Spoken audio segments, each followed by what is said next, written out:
All right, let's dive into something that's, well, pretty much everywhere but almost completely invisible. We're talking about site reliability engineering. It is the hidden force that's basically keeping our whole digital world from, completely falling apart. I mean, have you ever really stopped to think about that? How is it that these huge, super complex apps you use every single day, for streaming, for work, for everything, almost never go down?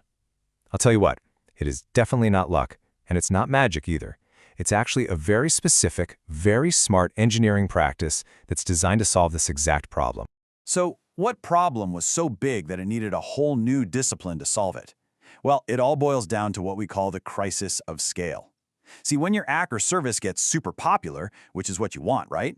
The old way of doing things just breaks. Manually fixing stuff as it pops up, that completely falls apart. All of a sudden, every single minute of downtime is costing you a ton of real money, and just growing bigger becomes a massive risk. And the big realization here was that you can't solve this by just working harder. You can't just throw more people at the problem hoping they'll click buttons faster. That whole approach just doesn't scale. What was needed was a totally new way of thinking, a way that looks at reliability not as some boring manual chore, but as a genuine software engineering problem that needs a smart solution. And boom, that's where SRE steps onto the stage. This is the big idea right here. Site reliability engineering basically says, hey, all that stuff we do to keep the lights on, that's a software problem. So instead of people manually fixing things, SREs write code. They write software to automate everything, to manage the systems, and to make the whole thing way more resilient. Okay, this is a big one, because a lot of people get confused here. What's the deal with SRE versus DevOps? Well, think of it like this. DevOps is the what? It's this broad cultural idea about collaboration and breaking down walls between teams. SRE is the how. It's a very specific, kind of opinionated way to actually do DevOps.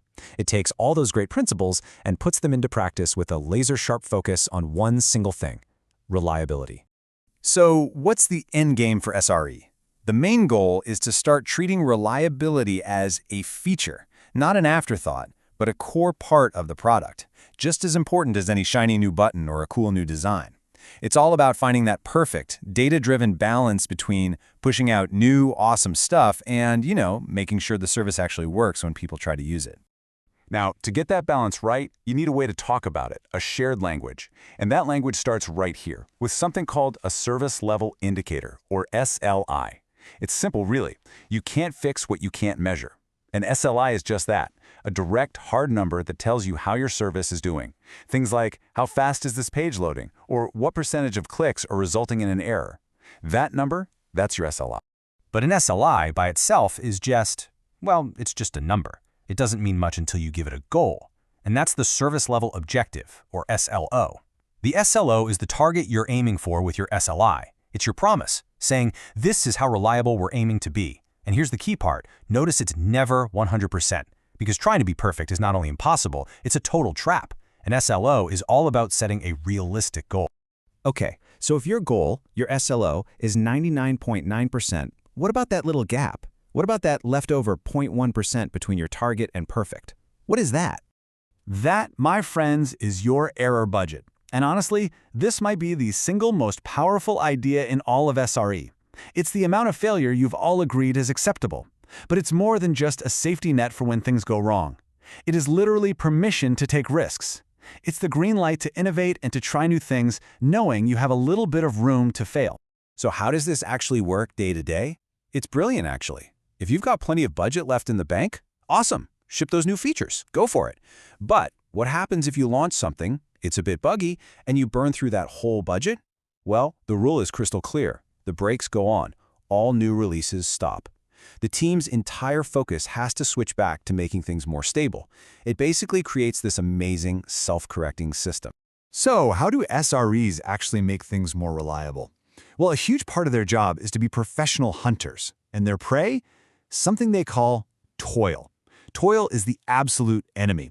It's all that mind-numbing, manual, repetitive clicking and typing that just gets worse and worse as your system gets bigger.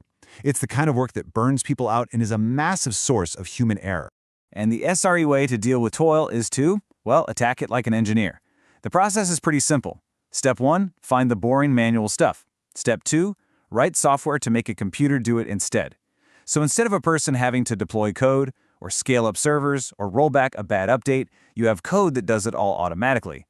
That is the only way you can build something that can grow without constantly falling over.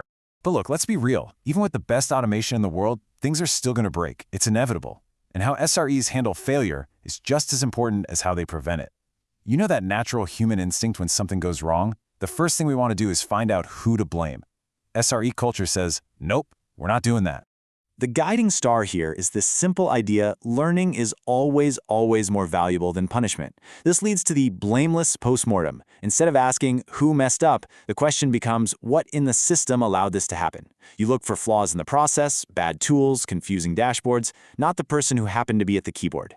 Because that's how you create a culture where people aren't afraid to point out the real problems so you can actually fix them for good. Now, actually doing SRE is not easy, and there are a ton of common traps people fall into. Probably the biggest one is just taking the old ops team, slapping an SRE label on them and calling it a day. That doesn't work.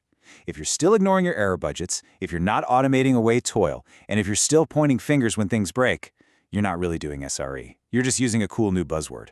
So the big question is, when do you actually need SRE? It's not for everyone, especially not on day one. But here are the signs to look for. Are your systems getting big and messy? Is downtime starting to get really expensive? Do you have actual contracts promising a certain level of uptime?